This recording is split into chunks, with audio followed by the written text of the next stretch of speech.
కార్తీక మహాపురాణము కార్తీక మాసమునందు దీపారాధన మాహాత్మ్యము 4వ అధ్యాయము 4వ రోజు చవితి నాగుల చవితి పుట్టవద్ద సుబ్రహ్మణ్య ఆరాధన పుట్టలో పాలుపోయాలి.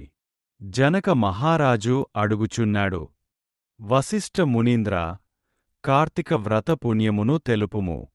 అందు కార్తీకమందు ఏ దానము చేయవలెనో, ఏమని కోరి వ్రతము ఆచరించవలెనో చెప్పుము అని అడుగగా, వశిష్ఠుడు, పాపములను నశింపచేయునదియు పుణ్యమును వృద్ధి పొందించునదియు అయిన కార్తీక వ్రతమును గురించి ఇంకా చెప్పెదను వినుము. కార్తీక మాసమందు సాయంకాలమున శివాలయమందు దీపారాధన చేసిన ఎడల అనంత ఫలమిచ్చును. ఓ రాజా, కార్తీక మాసమందు శివాలయములో గోపురద్వారమందును శిఖరమునందును లింగ సన్నిధి యందును దీపారాధన చేసిన ఎడల సమస్త పాపములు నశించును. ఎవడు కార్తీక మాసమందు శివాలయములో ఆవు నేతితోగాని నువ్వుల నూనెతోగాని ఇప నూనెతోగాని కొబ్బరి నూనెతోగాని భక్తితో దీప సమర్పణము చేయునో వాడు ధన్యుడు. వాడు సమస్త ధర్మవేత్త, వాడు ధర్మాత్ముడును అగును. ఇందుకు సందేహము లేదు. కార్తీక మాసమందు శివాలయములో భక్తితో దీపము వెలిగించినవాడు శివప్రియుడగును. ఇందులో సందేహము లేదు. పూర్వము పాంచాల దేశమందు కుబేరునితో సమానమైన ఒక రాజు గలడు.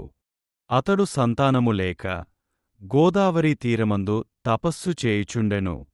గోదావరీ స్నానార్థమై పైపల మహాముని అచ్చటకు వచ్చి చూచి, రాజా, ఎందుకు తపస్సు చేయుచున్నావని అడిగెను. ఆ మాట విని రాజు, మునీశ్వరా, నాకు సంతానము లేదుగాన సంతానము కొరకు తపస్సు చేయుచున్నాని చెప్పెను. రాజా, భక్తితో శివుని కొరకు దీపదానములను చెయ్యి, అట్లైన ఎడల నీకు పుత్ర సంతానము కలుగును అని పైపల మహాముని రాజుతో చెప్పెను. ఇట్లు పైపలముని చెప్పగా ఆ రాజు విని ఆనందసాగర మగ్నుడై నమస్కరించి ఇంటికి వెళ్లి స్నానము చేసి అలంకృతుడై శివప్రీతిగా దీపదానములను చేసెను. పిమ్మట ఆ పుణ్యము చేతనే రాజు భార్య గర్భవతి యై 10వ మాసమున పుత్రుని కనెను. ఆ రాజు విని అధికానందమును పొంది కార్తీక మాహాత్మ్యము సత్యమైనదే అని తలచి ప్రతి సంవత్సరం కార్తీక మాసంలో దీపదానములను చేసెను. ఈ కార్తీక వ్రతము ధర్మార్థకామ మోక్షములను పురుషార్థములను ఇచ్చును. సమస్త భూతములకు సుఖము కలుగచేయునది కార్తీక మాసము అని వచించెను. తరువాత రాజుకుమారునకు శత్రుజిత్ అను నామకరణము చేసి బ్రాహ్మణులను భూదానాదుల చేత తృప్తి కలుగచేసెను.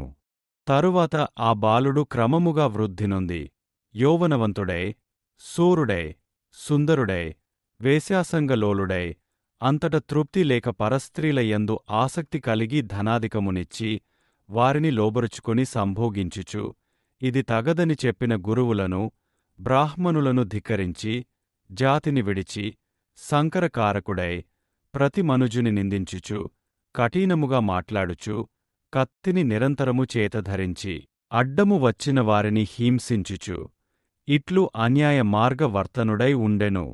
ఒక బ్రాహ్మణోత్తముని భార్య బహు చక్కనిది, చిలుకవలె సుస్వరమైన వాక్కు గలదై యుండెను.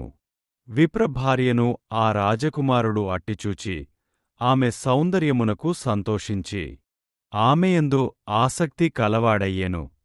బ్రాహ్మణుని భార్యయు రాజకుమారు నందు ఆసక్తి కలది అయ్యెను. తరువాత బ్రాహ్మణుని భార్య అర్ధరాత్ర యందు భర్తను విడిచి రాజకుమారుని వద్దకు పోయి అతనితో రాత్రి శేషమంతయు సంభోగించి ఉదయమునకు పూర్వమే తిరిగి ఇంటికి వచ్చెను. ఈ ప్రకారముగా అనేక దినములు జరిగినవి. ఆ సంగతిని బ్రాహ్మణుడు తెలిసికొని నిందితమైన నడతగల భార్యను ఆమెను మరిగిన రాజకుమారుని చంపుటకుగాను కత్తిని చేతధరించి ఎప్పుడు చంపుటకు వీలుదొరుకునా అని కాలము కొరకు ప్రతీక్షించుచుండెను. ఇట్లు కొంతకాలము గడచిన తరువాత ఒకప్పుడు కార్తీక పూర్ణిమ సోమవారమునాడు ఆ రాజకుమారుడు బ్రాహ్మణ భార్యయు తమకు సంభోగస్థానము దొరకక శివాలయములోనికి పోయరే. చీకట్లో రతికి అనుకూలం కానందున బ్రాహ్మణి తన చీరె అంచును చింపి వత్తిచేసెను. రాకుమారుడు ఆముదము తెచ్చెను. ఆ వత్తితో ఆ చిన్నది దీపమును వెలిగించి అరుగుమీద పెట్టెను. తరువాత వారిద్దరూ కామశాస్త్ర ప్రకారము అత్యుత్సాహముతో సంభోగము సలిపి సుఖించిరే. అంతా ఆ బ్రాహ్మణుడు కత్తిని ధరించి వెళ్ళి మారువేషముతో జీర్ణశివాలయమందు దూరి తలుపులు గట్టిగా బిగించి కత్తితో ముందుగా రాజకుమారుని నరికి తరువాత భార్యను నరికెను. అంతలో రాజకుమారుడు కొంచెము జ్ఞప్తి తెచ్చుకొని కత్తితో బ్రాహ్మణుని నరికెను. ఇట్లు పరస్పర వ్యాఘాతము చేత ఆ జీర్ణ దేవాలయమందు ముగ్గురు మృతినొందిరి. ఆ దినము కార్తీక పూర్ణిమ సోమవారము. దైవవశము చేత అట్టి పర్వమందు వారి ముగ్గురికి శివాలయంలో శివుని సన్నిధియందు మరణము కలిగినది. అంతలో పాసహస్తులై యమకింకరులు వచ్చిరే. రాజకుమారుని బ్రాహ్మణ భార్యను బ్రాహ్మణుని కాళ్లుగట్టి యమదూతలు తీసుకొనిపోయిరి. యముడు రాజకుమారుని బ్రాహ్మణ భార్యతో, మీరు కార్తీక పూర్ణిమ సోమవారము శివాలయంలో దీపము పెట్టారు కాబట్టి మీకు కొంత పుణ్యం సంక్రమించింది. అయితే మీరు పుణ్యం మొదట అనుభవిస్తారా లేక పాపం ముందు అనుభవిస్తారా అని అడుగాగా, రాజకుమారుడు దయావంతుడై, అయ్యో, ఈ బ్రాహ్మణుని భార్యతో రమించి ఈ బ్రాహ్మణుని చేత శివాలయమందు హతుడనైన నాకు కైలాస పుణ్యము, ఇతనికి నరకము కల్గుట చాలా దుఃఖకరముగా ఉన్నది. కాబట్టి నా దీపదాన పుణ్యమును బ్రాహ్మణునకు ఇచ్చెదను. ఏకకాలమందు మృతి నొందిన మా ముగ్గురికి సమాన గతియే ఉండవలెను అని ఆలోచించి తన దీపదాన పుణ్యమును బ్రాహ్మణునకు కొంత ఇచ్చెను.